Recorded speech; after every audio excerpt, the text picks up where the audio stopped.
क्या आपका तुलसी जी का पौधा बिल्कुल सूख चुका है, नई ग्रोथ नहीं आ रही है? नई ग्रोथ नहीं आ रही है तो क्या करना चाहिए? कैसे चेक करें कि प्लांट सही है या ख़राब है? प्लांट अगर सही है तो उस पे क्या करें जिससे नई ग्रोथ की जो ग्रोथ है वो फास्ट हो सके? ये सब कुछ आज इस वीडियो में जानेंगे। तो चलिए वीडियो को स्टार्ट करते हैं। फ्रेंड्स, जो ये क्लिप देख रहे हैं ये मेरी सितंबर अक्टूबर लास्ट ईयर की क्लिप है। बहुत अच्छा ग्रोथ हो रही थी तुलसी जी पर। और ये जो छोटा सा प्लांट आप देख रहे हैं ये मेरे श्यामा तुलसी जी का प्लांट है, जो कि इस समय बहुत ही ज़्यादा ख़राब स्थिति में हो गया है। और अगर आपके पास भी तुलसी जी का प्लांट है, जो कि सभी के पास अधिकतर होता है, तो ऐसे ही कंडीशन उसकी भी हो गई होगी अगर पॉट में लगा है तो। लेकिन आप देख रहे हैं नई नई ग्रोथ आनी स्टार्ट हो गई है। मैं इसी नई ग्रोथ आने का इंतज़ार कर रही थी, क्योंकि नई ग्रोथ आई है इसका मतलब प्लांट सही है। अब इस पे अगर काम किया जाएगा, कुछ खाद पानी दिया जाएगा, तो ये ग्रोथ जो है वो बहुत फास्ट ग्रोथ करेगी। अब अगर आपको नहीं समझ में आ रहा है कि आपका प्लांट सही है या डेड हो गया है, तो सबसे पहले तो आप ये चेक करिए कि आपका प्लांट सही है। तो वो चेक करने के लिए कोई भी ब्रांच जो प्लांट की है उस पर थोड़ा सा स्क्रैच करिए। अगर अंदर से ग्रीन देख रहे हैं, ग्रीन दिख रही है अंदर की ब्रांच, तो इसका मतलब आपका प्लांट सही है। एक दो ब्रांच चेक करिए, अगर ग्रीन अंदर से लग रहा है तो प्लांट आपका सही है। उस पर अगर आप काम करेंगे तो आपका प्लांट बहुत ही जल्दी घना भी होगा और नई नई पत्तियां भी निकलेंगी। लेकिन उसके पहले आप थोड़ा सा वेट करिए। अगर आपके प्लांट में एक दो पत्तियां निकल आई हैं तभी ये काम स्टार्ट करिए। तो सबसे पहले तो जितनी भी ब्रांचेस जो कि मुरझा गई हैं, एक दो ब्रांचेस को रब करके देख लीजिए। ये देखिए कि कौन सी ब्रांच ख़राब हो गई है, कौन सी अच्छी है। जो कि हरी है उसको छोड़ना है, जो डेड हो गई है उसको सीज़र की सहायता से कट कर देना है। हाथ से मत करिएगा, क्योंकि अभी प्लांट मजबूत नहीं है अंदर से। तो हाथ से करेंगे तो हो सकता है प्लांट की रूट डिस्टर्ब हो जाए, इसलिए शार्प सीज़र लीजिए और उससे कट लगाइए। ये देखिए, ये मेरा श्यामा तुलसी जी का प्लांट है, वही जो छोटा सा दिखाया था, अब इस कंडीशन में है। कोई नहीं, इसकी भी केयर होगी तो सेम वैसे ही हो जाएगा हरा भरा। तो सबसे पहले तो हम इसकी प्रूनिंग कर लेंगे और जितने भी डेड ब्रांचेस हैं सबको कट कर देंगे। मंजरी वगैरह लगी है, हालांकि मेरे प्लांट पर मंजरी नहीं है, जो कि मैंने पहले ही कट करके रख लिया था।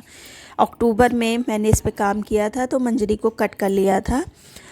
अब उस मंजरी से मैं नए प्लांट ग्रो करूंगी, लेकिन थोड़ा सा भी टेम्परेचर नहीं है ग्रो करने वाला, तो कुछ दिनों के बाद। अब सबसे बड़ा क्वेश्चन है कि प्लांट की रीपॉटिंग करनी है, रूट प्रूनिंग करनी है, तो आपको क्या करना चाहिए तुलसी जी के प्लांट पर, वो मैं आगे बताऊंगी। सबसे पहले तो जितनी भी डेड ब्रांचेस हैं उन सबको कट कर देना है। आपने रब करके पहले ही देख लिया कि कौन सी ब्रांच सही है, कौन सी ख़राब है। तो जो ख़राब है उसको हटा दीजिए और जो सही है उसको रखिए। अब बात आती है कि प्लांट की रिपोर्टिंग की। आपने देखा रोज़ प्लांट है, हिबिस्कस प्लांट है, मोगरा प्लांट, सभी की रूट प्रूनिंग की। क्या तुलसी जी की भी रूट प्रूनिंग करनी चाहिए? तो बिल्कुल भी नहीं। तुलसी जी की जो जड़ें होती हैं वो बहुत ही महीन होती हैं। प्लांट सर्दियों में बिल्कुल ही ग्रोथ नहीं करता, तो जो थोड़ी बहुत रूट होती हैं वो भी डेड अवस्था में हो जाती हैं। बहुत ही कम इस पे रूट बचती है, क्योंकि आप खुद समझ सकते हैं, अगर नीचे रूट ग्रोथ करती तो ऊपर आपको रिज़ल्ट दिखाई देता। ऊपर कंडीशन ख़राब है, इसका मतलब इसकी रूट भी एक्टिव नहीं है। तो अगर आप रूट कट कर देंगे तो आपको रिज़ल्ट नहीं अच्छा मिलेगा, हो सकता है प्लांट ख़राब हो जाए। और वैसे भी देखिए, आप जैसे ही खुरपी लगाते हैं रूट बिल्कुल ही नहीं दिखाई दे रही। अगर रूट अच्छी होती तो ऊपर पौधा बहुत ही ज़्यादा लश ग्रीन होता। तो ऐसी स्थिति में आपको रूट प्रूनिंग बिल्कुल भी नहीं करनी है, चाहे प्लांट छोटा हो चाहे बड़ा हो। सर्दियों में अधिकतर उसकी रूट थोड़ी बहुत ख़राब होती ही है।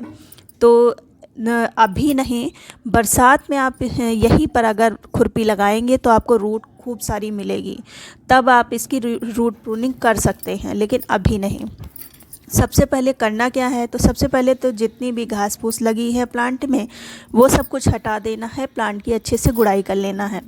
काफ़ी समय मतलब 1 महीना तो इस पे कुछ पड़ा ही नहीं है, प्लांट की गुड़ाई भी मैंने नहीं की है। तो पहले तो प्लांट की खूब अच्छे से गुड़ाई कर लेना है।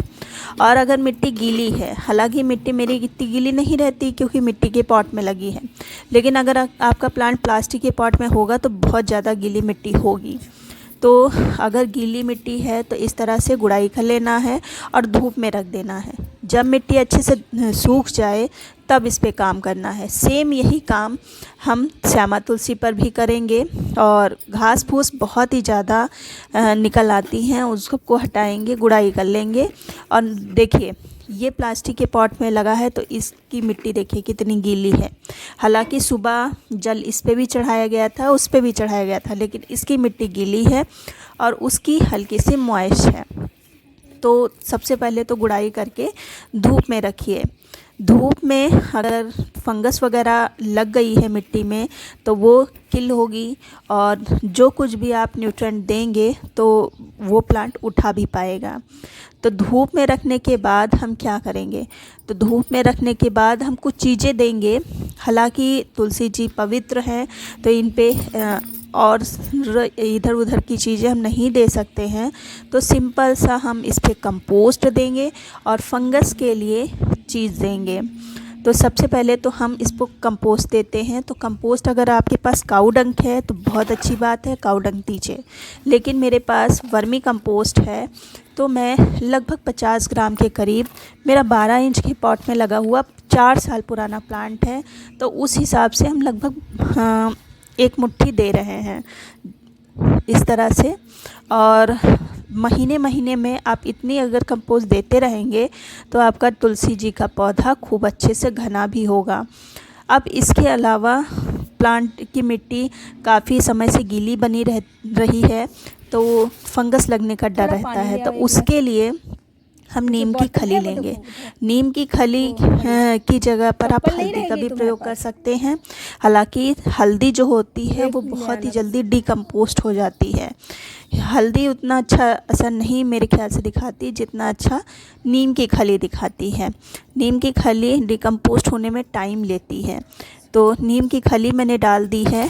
और मिट्टी अगर आपको गीली लगती है तो पानी थोड़ा सा 1-2 घंटे बाद दीजिए। अगर मॉइस्ट है मेरी तरह तो आप पानी दे सकते हैं। पानी में कुछ चीज़ें डाल दीजिए, जैसे कि मैंने 1 कप पानी लिया। बहुत ज़्यादा हम पानी नहीं लेंगे क्योंकि सुबह पानी चढ़ चुका है, इस पे जा चुका है, तो पानी हम बहुत ही कम लेंगे। जैसे बच्चे को टॉनिक दिया जाता है सेम ऐसे ही उसमें हम जो नीम की खली होती है उसको मिक्स करेंगे। 1 चम्मच 1 कप पानी में मैंने डाला है, खूब अच्छे से मिक्स कर देंगे। आप आधा घंटा के लिए इसको छोड़ दीजिए, तो नीम की खली में जितना भी पोषक तत्व है वो सब पानी में आ जाएगा। अब इस पानी को हम अपने प्लांट को दे देंगे। ये जो लिक्विड फॉर्म में जब हम चीज़ें देते हैं तो प्लांट जल्दी ऑब्ज़र्व कर लेता है, लेकिन कंडीशन यही है कि प्लांट की मिट्टी ड्राई होनी चाहिए। ड्राई नहीं है तो हल्की सी मॉइस्ट होगी तब भी चलेगा, लेकिन बहुत ही ज़्यादा गीली नहीं होनी चाहिए। जैसे कि प्लास्टिक वाले पॉट में मेरी मिट्टी ज़्यादा गीली थी तो उसको नहीं दे रहे हैं, हम इसी प्लांट में डाल रहे हैं। तो इस तरह से आप अपने प्लांट को ध्यान से देखिए। अगर प्लांट सही है, अंदर से ग्रीन है, तो ये सब काम कर लीजिए। बहुत ही जल्दी जो नई ग्रोथ है वो आगे बढ़ने लगेगी।